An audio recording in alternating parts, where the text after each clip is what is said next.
program. It's so great to have you here. I just have to say, first of all, thank you guys for giving us your time. Of course. Yeah, of course. Happy to be here. And also, congratulations, kind of closing out some of the show there with Marvel Spider-Man. How does it feel? It's surreal. We've been working on it for a while, so it's nice to be here. And obviously, we showed you. People wanted villains, so we decided we'll give you a lot of villains. And now, and the next question is, can we play the open world? And Adam's gonna show off the New York City. I mean, I don't know, Sid. What do you think? Let's dive in. Yeah, what are we talking about here?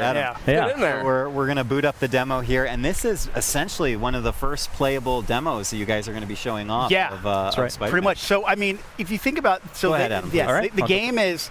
You know, a lot of people are like, last year's E3 was like, well, was that like just a linear level? No, like that was our Manhattan, that's our New York City, and it happened to be on like a main story mission. But in between, like something like you saw on the raft, or we showed that back at last E3, you can just swing around New York City and have fun.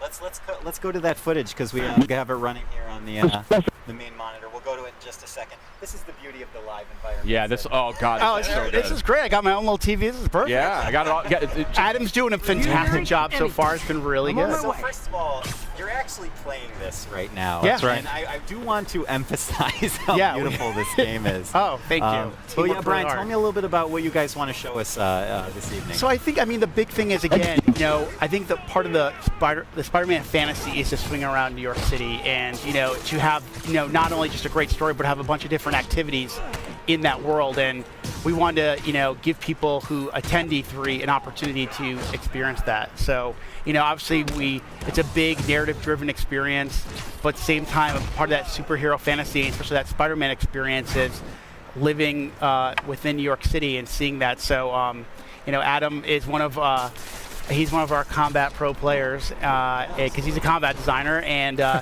again, he's just showing off some really awesome stuff that as you get better with the game, obviously, we wanted to have a pick up and play feel, but at the same time, have a level of mastery and to really show off the improvisation that we've really been talking about a lot since we announced the game. I'm digging this, like sticking dudes to walls and to the floor and stuff. That looks really satisfying. I mean, I think the thing that's been really fun in these last, I would say last 6 months since we got back from the holiday break was every week I feel like I'll take the game home or I'll be playing one night and then I'll come in and say, wow, guys, I didn't know you could do that. So I think there's a lot of that, there's that sandbox nature to it as well. So, I mean, obviously you can, we have, we're going to teach you mechanics, but we want you to experiment with, his acrobatics, his webs, his gadgets, his suit powers. So combining all that stuff really allows for a lot of different gameplay and a lot of, Spider-Man's a very expressive character, and we want players to be able to express that, whether it's in traversal or in combat.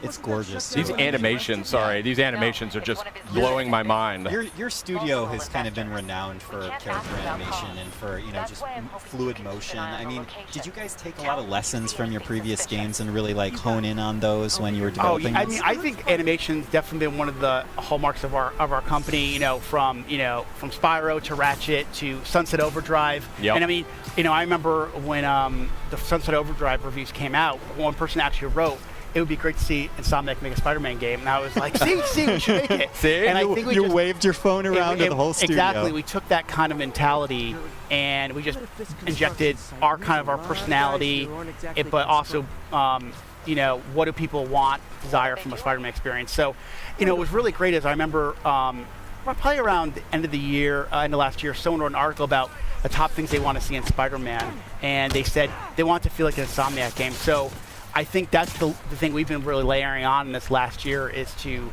have that, it feels like an Insomniac game as much as it does a Spider-Man game. And I love this traversal, I mean, just the fluidity of just moving over great distances very quickly. It looks like a lot of fun just moving around, and that's when you know you've got a great game. Okay, so so how I kind of said like experimenting, but like sometimes, game development, we're in meetings a lot, and then sometimes you just need to take a break. And what I used to find myself doing was just swinging around New York City. It was almost like therapeutic. It's just kind of like when I play other games, I just walking or running or even taking a car. It feels so more natural now just to swing around like Spider-Man. So it's definitely one of those things that has that, again, just like combat, that pick and play feel, but we want players to have a level of mastery as they play and get What better. was that? Hold on a second. That's very interesting what you're saying there. So like I said, so Adam showed off, I think he showed off the tripwire, or it's basically a gadget that you can either attach to a piece of geometry and the enemies walk by, they'll get like grabbed and sucked back, but you can also attach it to an enemy, and if an enemy walks by, they kind of slam into each other. That is amazing. This is so cool. What's this focus meter about? Yeah, so the focus meters basically, there's kind of a risk reward. As you build focus, you can use it to heal. Sid's having a religious It just looks experience. incredible. Okay, thank you. The team works really, really hard on it, really, really hard. Clearly. And the idea is the focus is kind of a way to, it's a risk reward. Like I said, you can either heal yourself or you can kind of, if you fill up the bar a certain way, you can actually pull off a finishing move. So, as you play the game, you can kind of say, well, do I want to maybe heal myself real quick, or do I want to wait for that really extravagant move to kind of take the guy out instantly? Got it. Brian, a question for you is, obviously Spidey has, with his experience being under the mask for so many years now, Yep, in 8 your years. story, 8 years. Thank you. You got to be precise. I got it. One of the first questions I get is like, is it an origin story? I'm like, no. That was like, after we decided that the webs were definitely attached to the buildings, we decided it's not going to be an origin story. But back to the combat, I mean, Spidey's experience, he has access to a lot of different techniques and technologies. How do you balance out his experience with the fact that you don't want to overwhelm a player with options, right? You want to make it approachable. That comes down to our combat team, our traversal team, like and this guy our right designers, here. like Adam, and really going, okay, kind of handing that stuff out over the course of the game, finding those right spots where you kind of, okay, we're going to teach you how to punch and how to kick and how to punch guys up in the air and use your webs. But then we layer on things like gadgets and then the suits and the suit powers. And it's kind of giving over time. If we just, one thing with something like E3, we want you to feel great, right? But there's a lot to learn really quickly. Normal course development, we kind of find those spots in the game where it makes most sense to teach those mechanics. And then as the game goes on, we want you to master those because the game's only going to get harder. Yeah, absolutely. Sid, what do you think? I got to say, this game is beautiful, looking right? absolutely gorgeous. This is, it was looking spectacular to begin with, but this is on a totally different level. And I can just see that so much. I can see that polish, though. That's the thing, and that's what comes out in that final few months of development. Yeah, if you guys watched the press conference, right? Sure. You saw all those games, those first-party games, and they all have a level of polish. And to be in a press conference with the likes of a Naughty Dog, a Sucker Punch, Kojima Productions, we are very honored to be, and we know there's a certain level of polish that people expect from a PlayStation game, especially a first-party game. So we want to be considered right up there. Well, and not to mention also from the Marvel, Marvel fans expect to have that perfect experience. Of course. May I just ask real quickly, as we're starting to wind down here, from a personal perspective, I mean, what's it like for you and for the team to be able to kind of look up at the big screen and see your game after all that time and all that work? I'm known as a crier, so it takes a lot for me not to get choked up. Like right now, they're playing the theme song to the game in the background as we're sitting here,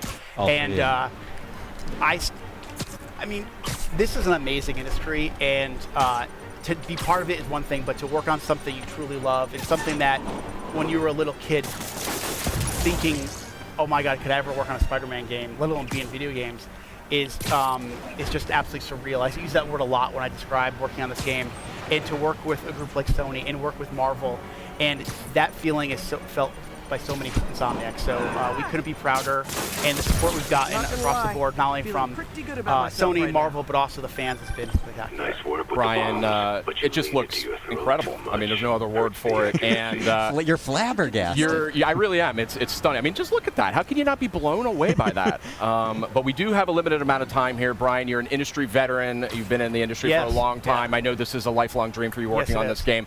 And I want to thank you and Insomniac for making it. Thank you for having us. And for coming by as well. Spider-Man was so awesome that it broke my mic, and I have to use the stick mic now. I thought you just wanted to look different from all of us. Yeah, I just wanted to stand out a little bit. Yeah. But, Sid, actually, I think a little earlier, we were able to maybe get some footage of some of the amazing experiential stuff that's going on with Spider-Man. Right? I mean, there really is something incredible going on here at this PlayStation E3 showcase. I mean, it's on a scale and a scope that we have just never seen before. And so we have people here, they're playing the game. We have a lot of hands-on sessions for folks that are here for the showcase.